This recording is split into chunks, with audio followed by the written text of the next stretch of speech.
ರೋಗಿಗಳ ಸಂಖ್ಯೆ ಹೆಚ್ಚಾಗ್ತಾ ಇದೆ.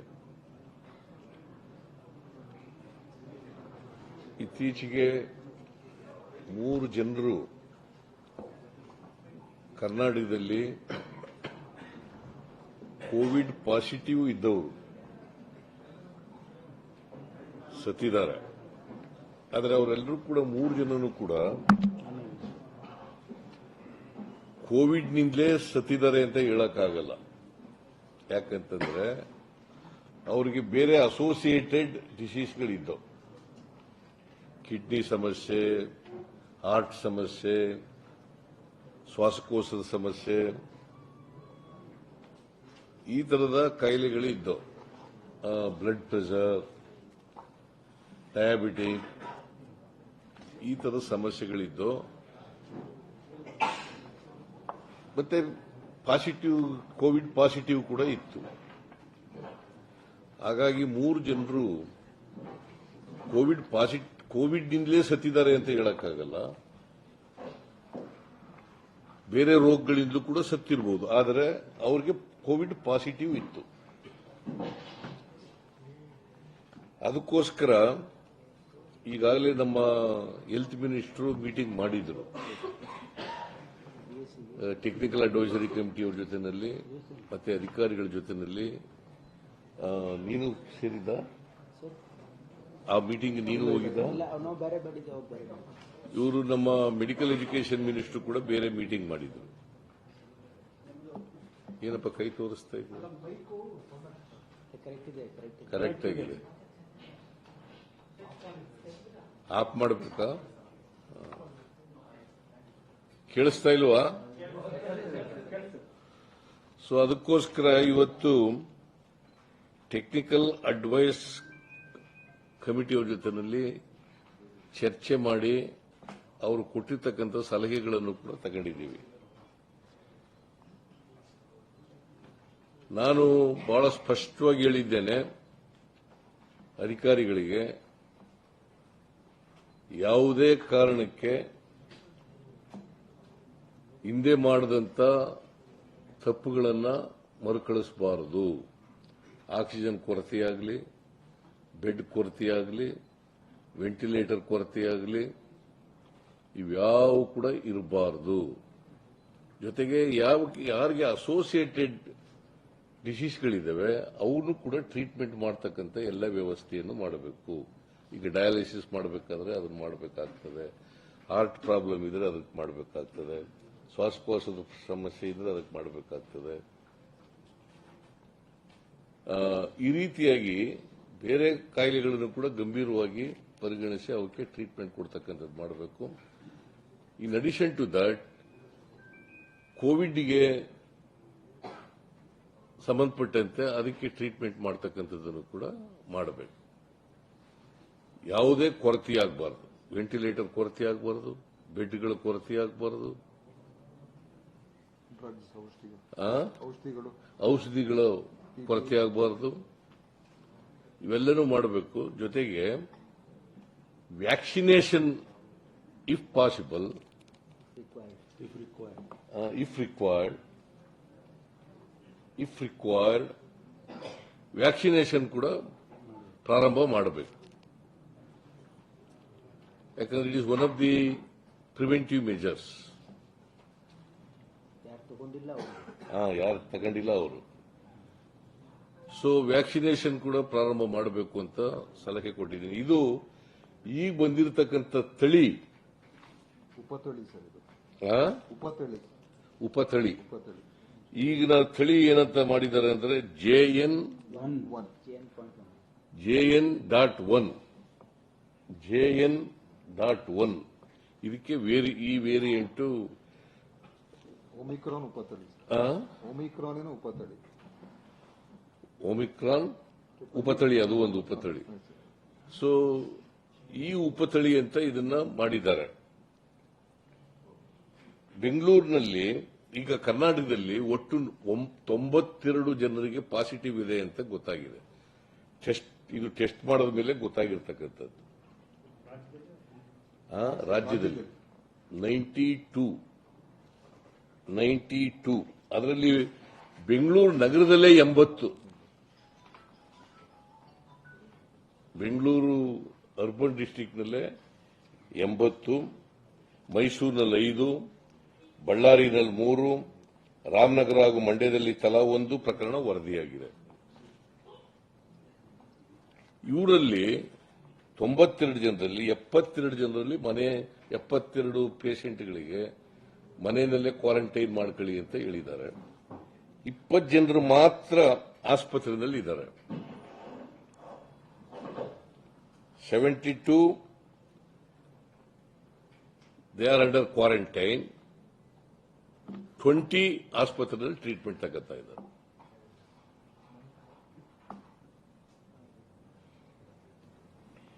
ಏಳು ಜನರು ಔಟ್ ಆಫ್ 20, 7 ಜನ ಐಸಿಯುನಲ್ಲಿ ಇದ್ದಾರೆ.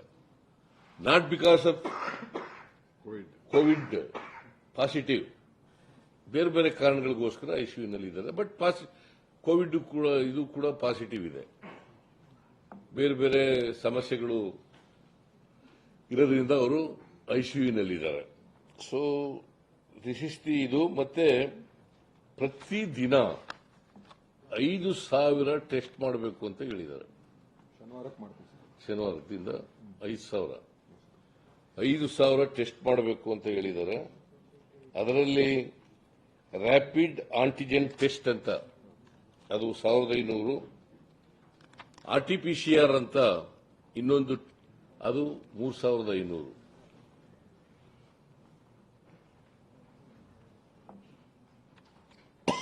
ಬೆಂಗಳೂರು ನಗರದಲ್ಲಿ ಸುಮಾರು 1,000 ಟೆಸ್ಟ್ಗಳನ್ನು ಮಾಡಲಾಗುವುದು. A cabinet sub committee will be constituted.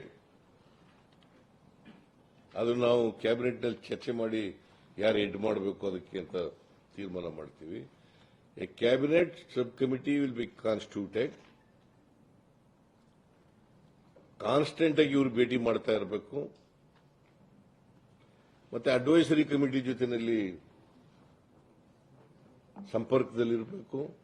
ಅವರು ಕೂಡ ಭೇಟಿ ಮಾಡಬೇಕು. There must be a proper coordination between the cabinet sub committee and the technical advisory committee. ಮತ್ತೆ whatever advice given by the technical advisory committee, they should be implemented in toto.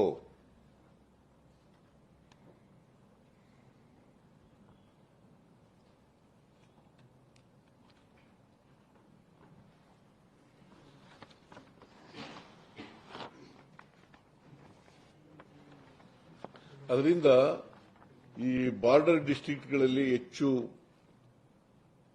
Test ಮಾಡತಕ್ಕಂಥದ್ದನ್ನು ಕೂಡ ಮಾಡಬೇಕು. ಇದು ಈ ಕಾಯಿಲೆ ಇದೆಯಲ್ಲ, ಯಾರು ಕೂಡ ಆತಂಕ ಪಡಬೇಕಾದಂತ, ಭಯ ಪಡಬೇಕಾದಂತ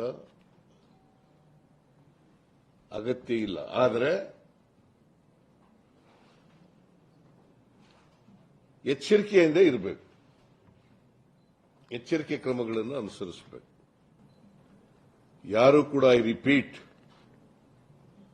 ಯಾರು ಕೂಡ ಭಯ ಪಡಬೇಕಾದಂತ, ಆತಂಕ ಪಡಬೇಕಾದಂತ ಅಗತ್ಯ ಇಲ್ಲ. ಆದರೆ ಎಚ್ಚರಿಕೆಯನ್ನು ವಹಿಸಬೇಕು. ಈಗ ಜನಸಂದಣಿ ಇರ್ತದೆ, ಅಲ್ಲಿ ಮಾಸ್ಕ್ ಹಾಕೊಂಡಿರ್ಬೇಕು. 60 ವರ್ಷಕ್ಕಿಂತ ಮೇಲ್ಪಟ್ಟವರೆಲ್ಲರೂ ಕೂಡ, 60 ವರ್ಷ ಮತ್ತು 60 ವರ್ಷಕ್ಕಿಂತ ಮೇಲ್ಪಟ್ಟವರೆಲ್ಲರೂ ಕೂಡ ಕಡ್ಡಾಯವಾಗಿ ಮಾಸ್ಕ್ ಅನ್ನು ಧರಿಸಬೇಕು. ಜನಸಂಪರ್ಕ ಮಾಡ್ತಕ್ಕಂಥವ್ರು, ಜನಸಂದಣಿಯಲ್ಲಿ ಹೋಗ್ತಕ್ಕಂಥವ್ರು ಅವರೆಲ್ಲರೂ ಕೂಡ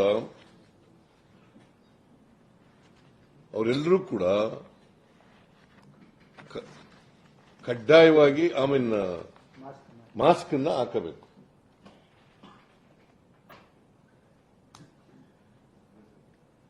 ನೀವು ಜನಸಂಪರ್ಕ ಮಾಡ್ತೀರಿ, ನೀವು ಕೂಡ ಮಾಸ್ಕ್ ಹಾಕಬೇಕು. ಕಡ್ಡಾಯ ಮಾಡಲ್ಲ, it's only advisory. It is only advisory. ಕಡ್ಡಾಯ ಮಾಡೋ ಅಂತ ಪರಿಸ್ಥಿತಿ ನಿರ್ಮಾಣ ಆಗಿಲ್ಲ. It is only advisory. But ಜನಸಂಪರ್ಕ ಜನಸಂದಣಿ ಇರ್ತಕ್ಕಂಥ ಸಂದರ್ಭಗಳಲ್ಲಿ ಕಡ್ಡಾಯವಾಗಿ ಹಾಕೊಳ್ಳಬೇಕು. ಆಮೇಲೆ ನೀವು ಇದನ್ನ ಓವರ್ ಪ್ಲೇ ಮಾಡಕ್ ಹೋಗ್ಬೇಡಿ, ದಯಮಾಡಿ ನಿಮ್ಮಲ್ಲಿ ಮನವಿ ಮಾಡ್ತೀನಿ. ಓವರ್ ಪ್ಲೇ ಮಾಡಕ್ ಹೋಗ್ಬೇಡಿ ಅಷ್ಟೇ. That is my request in all of you.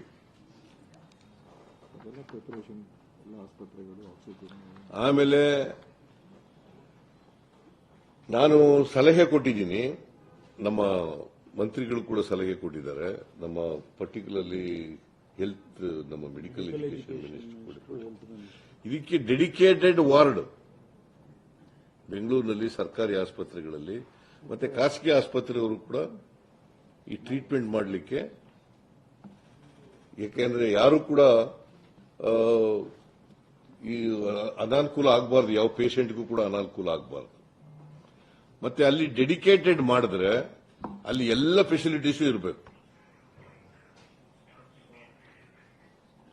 ಎಲ್ಲ ಬೇರೆ ರೋಗಗಳಿಗೆ ಟ್ರೀಟ್ಮೆಂಟ್ ಮಾಡೋಕ್ಕೂ ಕೂಡ ಫೆಸಿಲಿಟೀಸ್ ಇರಬೇಕು.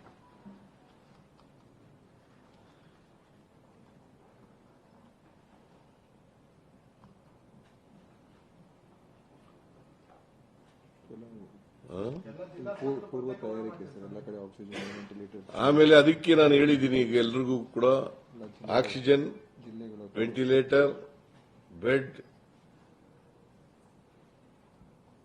ಇವೆಲ್ಲನೂ ಕೂಡ ಮುಂಚಿತವಾಗಿ ಎಲ್ಲ ತಯಾರು ಮಾಡ್ಕೊಂಡಿರಬೇಕು.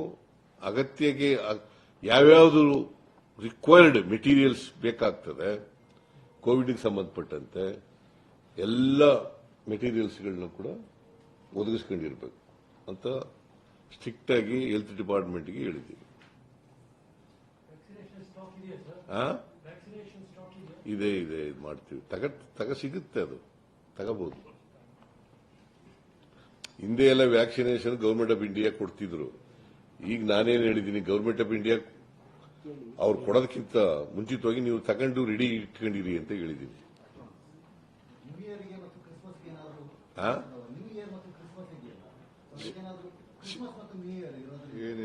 ಅದೇ ಜನ ಸೇರ್ತಾರಲ್ಲ, ಮಾಸ್ಕ್ ಹಾಕೊಳ್ಳಿ ಅಲ್ಲಿ ಅಂತ ಹೇಳಿದ್ದೀನಿ. ಜನ ಸೇರ್ತಾರಲ್ಲಪ್ಪ, ನೀವು ಹಾಕೊಳ್ಳಿ. ನೀವು ಏನಾದ್ರು ಹೋದ್ರೆ, ನ್ಯೂ ಇಯರ್ಸ್ ಡೇ ಮಾಡಕ್ ಹೋದ್ರೆ ಮಾಸ್ಕ್ ಹಾಕೊಂಡು ಹೋಗಿ. ಟೆಸ್ಟಿಂಗ್ ಜಾಸ್ತಿ ಮಾಡಿದ್ರೆ ಪ್ರಕರಣಗಳು ವರದಿ ಆಗೋ ಪ್ರಕರಣಗಳು ಜಾಸ್ತಿ ಆಗುತ್ತೆ. ಟೆಸ್ಟಿಂಗ್ ಜಾಸ್ತಿ ಮಾಡಿದ್ರೆ ವರದಿ ಆಗೋ ಅದೇಪ್ಪ, ಟೆಸ್ಟ್ ಮಾಡಿದ ಮೇಲೆ ಗೊತ್ತಾಗೋದಲ್ವೇನ್ರಿ. ಈಗ ಇನ್ನೂ ಜಾಸ್ತಿ ಆಗ್ಬೋದು, 92ಗಿನ್ನ ಜಾಸ್ತಿ ಆಗ್ಬೋದು. ಟೆಸ್ಟ್ ಎಲ್ಲ ಕಡೆ, ಎಲ್ಲ ಜಿಲ್ಲೆಗಳಲ್ಲಿ ಮಾಡೋದು, ಎಲ್ಲ ಕಡೆ ಮಾಡಿದ್ರೆ ಇನ್ನೂ ವರದಿ ಆಗ್ಬೋದು. ಬೇರೆ ಈಗ ಕೇರಳದಲ್ಲಿ ಈಗ 2041 ಇದಾವೆ, ಅಲ್ಲಿ ಇನ್ನೂ ಟೆಸ್ಟ್ ಜಾಸ್ತಿ ಮಾಡಿದ್ರೆ ಆಗ್ಬೋದು. ಈಗ ಬೇರೆ ಮಹಾರಾಷ್ಟ್ರದಲ್ಲಿ ಅಥವಾ ಇನ್ಯಾವುದೋ ಪಕ್ಕದ ರಾಜ್ಯದಲ್ಲಿ, ತಮಿಳುನಾಡಿನಲ್ಲಿ ಇಲ್ಲೂ ಕೂಡ ಟೆಸ್ಟ್ಗಳು ಮಾಡಕ್ ಪ್ರಾರಂಭ ಮಾಡಿದ್ರೆ ಗೊತ್ತಾಗ್ಬೋದು. ನಮ್ಮಲ್ಲೂ ಕೂಡ ಇನ್ನೂ 92ಗಿಂತ ಜಾಸ್ತಿ ಇದ್ರೂ ಆಗ್ಬೋದು. ಎಲ್ಲ ಕಡೆ ಟೆಸ್ಟ್ ಮಾಡಕ್, ಜಾಸ್ತಿ ಮಾಡಕ್ ಶುರು ಮಾಡಿದ್ಮೇಲೆ, ಟೆಸ್ಟ್ ಮಾಡಿದ್ಮೇಲೆ ತಾನೇ ಪಾಸಿಟಿವ್ ನೆಗೆಟಿವ್ ಅಂತ ಗೊತ್ತಾಗೋದು.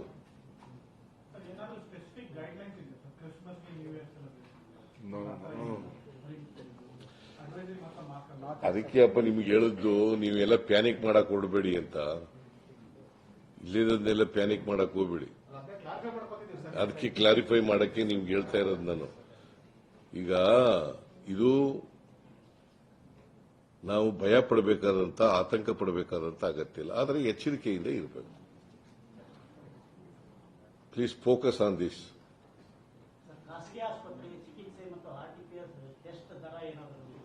ಯಾವುದು ಇನ್ನೂ ಅಲ್ಲಿವರೆಗೂ ಹೋಗಿ ಇಲ್ಲಪ್ಪ. ನಾವು ಕ್ಯಾಬಿನೆಟ್ ಸಬ್ ಕಮಿಟಿ ಇದೆಯಲ್ಲ, ಅವ್ರು ತೀರ್ಮಾನ ಮಾಡ್ತಾರೆ. ಕ್ಯಾಬಿನೆಟ್ ಸಬ್ ಕಮಿಟಿ ಮಾಡೋದು ಅದಕ್ಕೋಸ್ಕರನೇ. ಅವ್ರು ಆಗಿಂದಾಗಿ ಭೇಟಿ ಮಾಡಬೇಕು, ಡಿಸಿಷನ್ಗಳು ತಗೋಬೇಕು. ಅವ್ರಿಗೆಲ್ಲ ಹೇಳ್ತೀವಿ. ಇವತ್ತು ಕ್ಯಾಬಿನೆಟ್ ಮೀಟಿಂಗ್ ಇದೆ, ಆ cabinet meeting sub committee constitute ಮಾಡ್ತೀವಿ. ಏನೇನು ರಿಕ್ವೈರ್ಮೆಂಟ್ ಇದೆ ಸರ್? ಈಗ ನಿಮ್ಮಲ್ಲಿ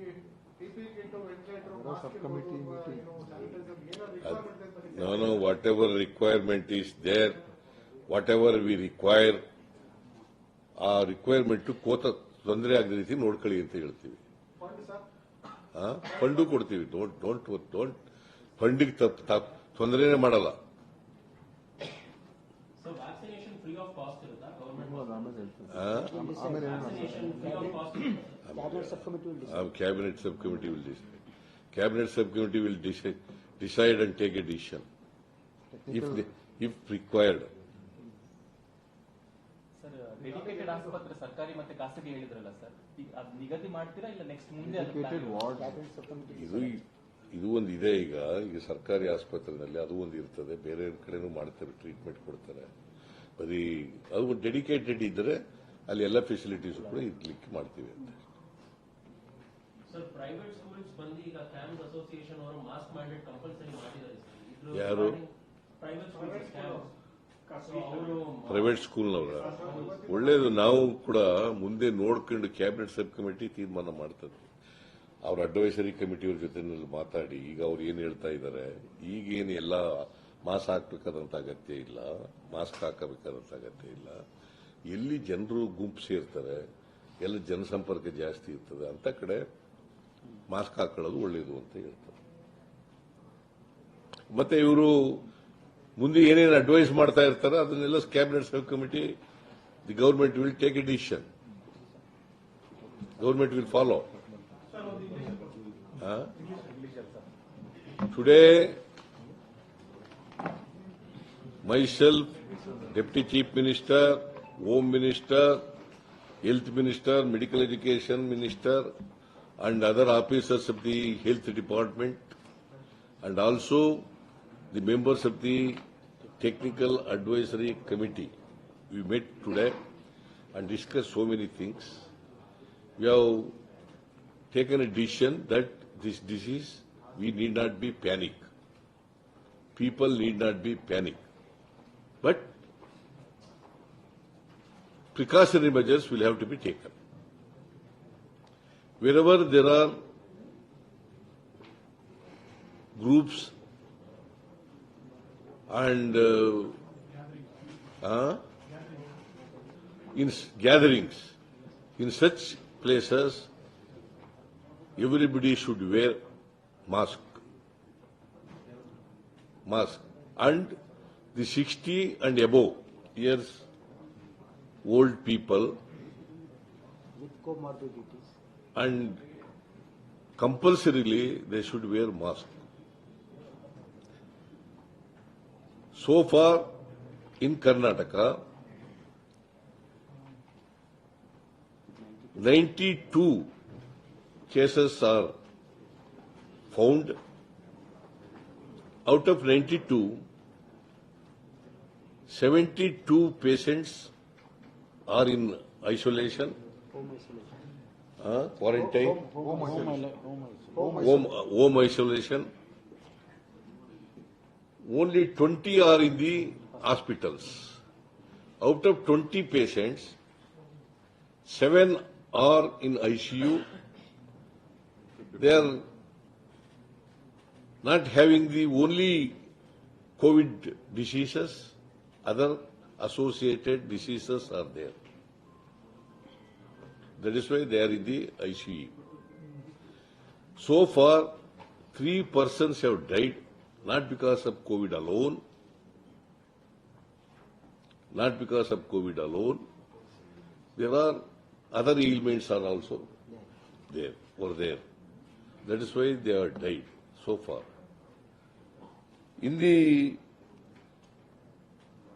world, about 51,214 cases are reported daily. In the country, average 310 cases are reported.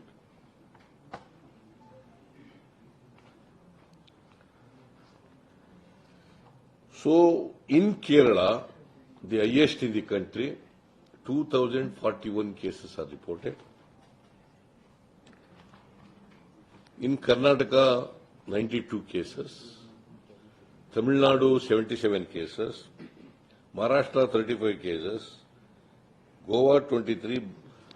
See, it all depend upon how many threats we have made. Then only we will come to know whether the patients are suffering from positive COVID